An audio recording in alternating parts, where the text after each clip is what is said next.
market lately due to his death.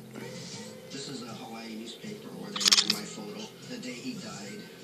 The newspaper have the rights to the photo? Or No, I have the rights to the photos, yeah. And this is all you have, or? I have 3 negatives. This photo,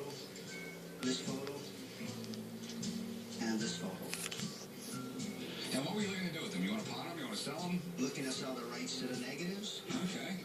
I'm not usually in the business of buying rights to photographs, but I'm always in the business of making money. The question is there money to be made here? All right, big question. What do you want for them? Looking to get 50,000.